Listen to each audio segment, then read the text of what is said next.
नमस्कार. Prime time महाराष्ट्रामध्ये मी सुहास आपल्या सगळ्यांचं स्वागत करतो. आज उद्धव ठाकरे असतील किंवा आदित्य ठाकरे असतील किंवा उद्धव ठाकरेंची शिवसेना असेल, या उद्धव ठाकरेंच्या शिवसेनेला उद्धव ठाकरेंना जबरदस्त धक्का आज बसलेला आहे. हा धक्का एकनाथ शिंदेंनी दिलेला आहे. ते म्हणजे उद्धव ठाकरे गटाचे विधान परिषदेचे आमदार सचिन अहिर हे एकनाथ शिंदेंच्या शिवसेनेमध्ये दाखल झालेले आहेत असं म्हणायला हरकत नाही. नुसतेच दाखल झालेले नाहीत तर उपसभापती पदाचा अर्ज हा सचिन अहिर यांनी एकनाथ शिंदेंच्या शिवसेनेकडून भरलाय. म्हणजेच सचिन अहिर हे आता महायुतीचे विधान परिषदेच्या उपसभापती पदाचे अधिकृत उमेदवार झालेले आहेत आणि त्यांनी याचा अर्थ उद्धव ठाकरेंच्या शिवसेनेला सोडचिठ्ठी दिलेली आहे. ही सगळ्यात मोठी बातमी घेऊन मी तुमच्या समोर आलोय. नेमके आता याचे पडसाद हे काय उमटू शकतात? एकनाथ शिंदेंनी ज्या पद्धतीने यापूर्वी सुद्धा धक्कातंत्राचा वापर केला होता तसाच धक्कातंत्राचा वापर आताही एकनाथ शिंदेंनी केलेला आहे आणि सचिन अहिर यांच्या जाण्यामुळे उद्धव ठाकरेंच्या शिवसेनेला किती मोठं नुकसान होऊ शकतं हे सगळं आपण बघणार आहोत या व्हिडिओमधनं. व्हिडिओ आवडला तर लाईक करा, शेअर करा, चॅनल सबस्क्राईब करायला विसरू नका आणि तुमच्या कमेंट्स, खरं तर तुमच्या कमेंट्स इतक्या चांगल्या असतात की त्या कमेंट्सची मला खरंच गरज असते. त्यामुळे या कमेंट्स देखील तुम्ही कमेंट बॉक्समध्ये जरूर टाका. मित्रहो, आपण बघतोय की ऑपरेशन टायगर सुरूच आहे. 6 खासदार फुटले. वाटलं होतं की ओमराजे निंबाळकर शेवटच्या क्षणापर्यंत जाणार नाहीत, पण ओमराजे निंबाळकरही फुटले आणि एकूण 2/3 मेजॉरिटीनी 6 खासदार एकनाथ शिंदेंच्या शिवसेनेमध्ये गेले. हा एक धक्का पुन्हा एकदा उद्धव ठाकरेंना बसला आणि त्यानंतर चर्चा सुरू झालेली होती ती म्हणजे आमदारांच्या फुटीची. एकनाथ शिंदेंच्या शिवसेनेकडनं त्यांचे काही नेते हे सतत सांगतायत की 14 आमदार हे आमच्या संपर्कात आहेत आणि आमदार सुद्धा आता आमच्या शिवसेनेमध्ये यायला तयार आहेत, उद्धव ठाकरेंची साथ सोडायला तयार आहेत. ह्या चर्चा सुरू असतानाच आज विधानसभेमध्ये विधिमंडळामध्ये अधिवेशन सुरू आहे, पावसाळी अधिवेशन सुरू आहे आणि याच वेळेला ही मोठी बातमी, धक्का देणारी बातमी आणि एकनाथ शिंदेंच्या धक्कातंत्राच्या पुन्हा एकदा त्यांनी कसं धक्कातंत्र दिलंय याची बातमी म्हणजे सचिन अहिर, जे उद्धव ठाकरेंचे किंवा आदित्य ठाकरेंचे तर सर्वात जवळचे आणि विश्वासू असे सचिन अहिर यांनी उपसभापतीचा अर्ज दाखल केला, तो सुद्धा एकनाथ शिंदेंच्या शिवसेनेकडून. याचाच अर्थ त्यांनी आज एकनाथ शिंदेंच्या शिवसेनेमध्ये प्रवेश केलेला आहे. कळलं? आता या बाबतीमध्ये एकनाथ शिंदेंच्या शिवसेनेकडनं हे सांगण्यात येत आहे की सर्व कायदेशीर बाबी तपासूनच एकनाथ शिंदेंनी हा निर्णय घेतलेला आहे. आज उपसभापतीचा अर्ज हा सचिन अहिर भरत असताना त्यांच्या सोबत कोण कोण होतं तर त्यांच्यासोबत स्वतः मुख्यमंत्री देवेंद्र फडणवीस, दोन्ही उपमुख्यमंत्री म्हणजे एकनाथ शिंदे स्वतः, त्यानंतर सुनेत्रा पवार, चंद्रकांत पाटील भाजपचे, हे सगळे या क्षणाला उपस्थित होते. म्हणजे एकीकडे याही चर्चा आहेत की ऑपरेशन टायगर आहे की ऑपरेशन फडणवीस आहे.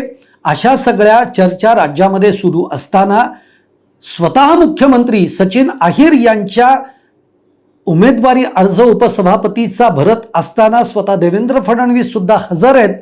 हे त्यातलं एक मोठं वेगळेपण आपण सांगू शकतो, कारण आपणच बातम्या करतोय की सध्या देवेंद्र फडणवीसांचे पंख छाटले जात आहेत का, एकनाथ शिंदेंना मोठं केलं जात आहे का. पण एकनाथ शिंदेंच्या शिवसेनेमध्ये माणसं प्रवेश करत असताना मुख्यमंत्री देवेंद्र फडणवीस सुद्धा त्या क्षणाला उपस्थित आहेत.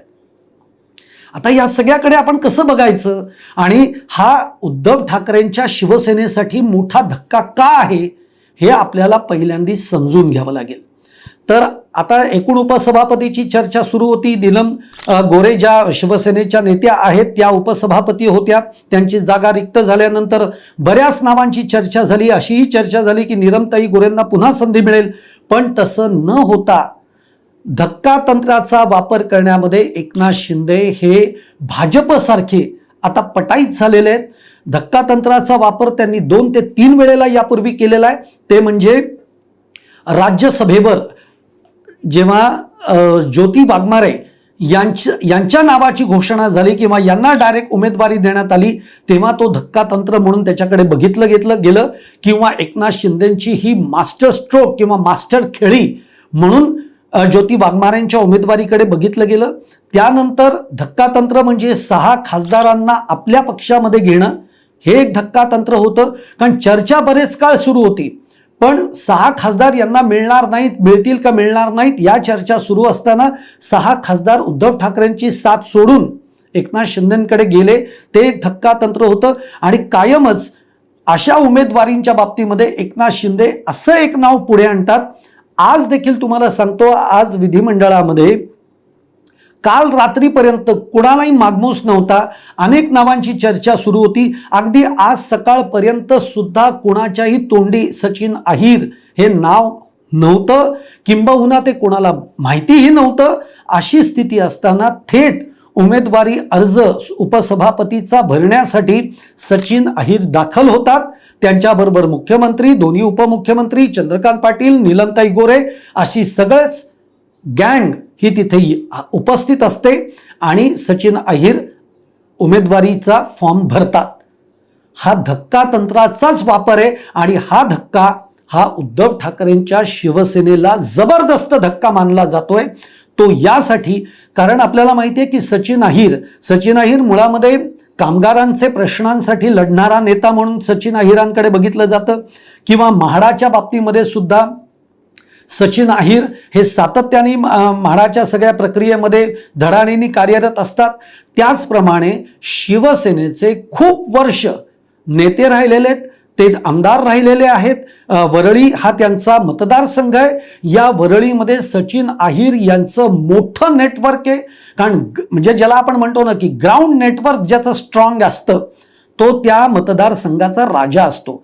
तशा पद्धतीने वरळीतलं जे काही सचिन अहिर यांचं नेटवर्क आहे ते अतिशय जबरदस्त आहे आणि त्या जोरावर ते वरळीमधनं सातत्याने निवडून आलेले आहेत. आमदार म्हणून ते निवडून आलेले होते. पण मी धक्का यासाठी म्हणतोय की आदित्य ठाकरे यांच्यासाठी जेव्हा सुरक्षित मतदारसंघ बघितला जात होता तेव्हा याच सचिन अहिर यांनी आपला मतदारसंघ हा आदित्य ठाकरेंसाठी सोडला आणि त्या ठिकाणावरनं आदित्य ठाकरेंना निवडून आणण्यामध्ये सचिन अहिर यांचा मोठा वाटा समजला जातो. इतकं आदित्य ठाकरेंच्या जवळचे सचिन अहिर, ठाकरेंच्या जवळचे सचिन अहिर आणि सातत्याने शिवसेनेबरोबर एक पूर्ण लांबचा प्रवास करणारे नेते म्हणून सचिन अहिरांकडे बघितलं जातं. हे सचिन अहिर फुटून एकनाथ शिंदेच्या शिवसेनेमध्ये जातील याची सुतराम कल्पना ही कदाचित कुणाच्याही मनामध्ये नसेल. पण आज आमदार फुटीच्या या चर्चांमधला आजचा दिवस असा उजाडलेला आहे की उद्धव ठाकरेंच्या शिवसेनेचे विधान परिषदेचे आमदार सचिन अहिर हे फुटले आहेत.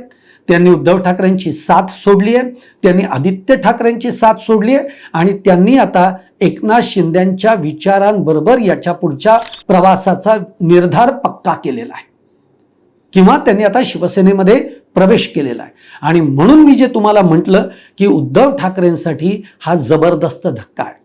तो धक्का यासाठी सुद्धा आहे कारण याचे आता सगळ्याचे परिणाम हे येणाऱ्या पुढच्या विधानसभेच्या निवडणुकीमध्ये उद्धव ठाकरेंच्या शिवसेनेला याचे फटका बसू शकणार आहे.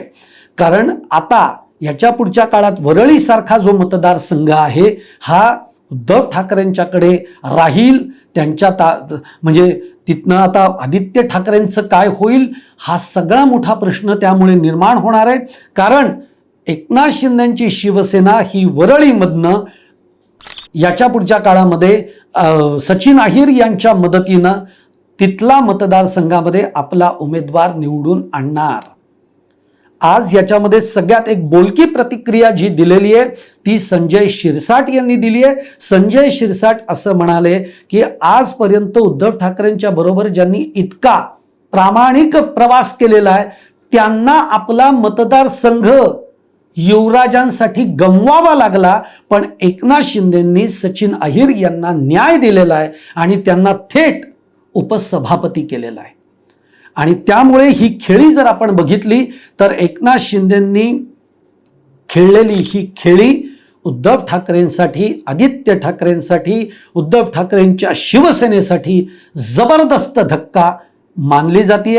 आता सगळीकडनं प्रतिक्रिया येतील. आत्तापर्यंत मी हा व्हिडिओ करत असेपर्यंत उद्धव ठाकरेंच्या शिवसेनेकडनं तरी कोणतीही प्रतिक्रिया आत्तापर्यंत तरी आलेली नाही, पण भाजपकडनं प्रतिक्रिया आलेली आहे. प्रसाद लाड यांनी प्रतिक्रिया दिलेली आहे. मंत्री उदय सामंत यांनी प्रतिक्रिया दिलेली आहे. मनीषा कायंदे यांनी प्रतिक्रिया दिलेली आहे. हे सगळे महायुतीचे नेते आहेत. उद्धव ठाकरेंकडनं प्रतिक्रिया नाही.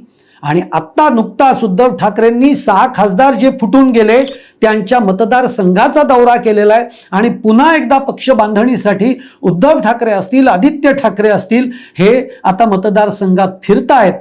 पण त्यांच्याच पायाखालनं, त्यांच्याच हक्काचा मुंबईतला वरळी हा मतदारसंघ शिवसेना एकनाथ शिंदेंनी आपल्याकडे सहजतेने खेचून आणलेला आहे सचिन अहिर यांच्या रूपाने. आणि त्यामुळे हा उद्धव ठाकरेंसाठी मोठा धक्का मानला जातोय. आगामी काळात याचे खूप मोठे परिणाम हे उद्धव ठाकरेंच्या शिवसेनेवर झाल्यापासून निश्चित राहणार नाहीयेत. आता उद्धव ठाकरेंची शिवसेना पुढच्या काय चाली खेळतीये, कशा पद्धतीने पुढची रणनीती खेळतीये हे बघणंच फार इंटरेस्टिंग राहणार आहे. तुम्हाला माझा हा व्हिडिओ आवडला असेल तर नक्की लाईक करा, शेअर करा, चॅनल सबस्क्राईब करायला विसरू नका आणि तुमच्या देखील कमेंट या कमेंट बॉक्समध्ये जरूर टाका.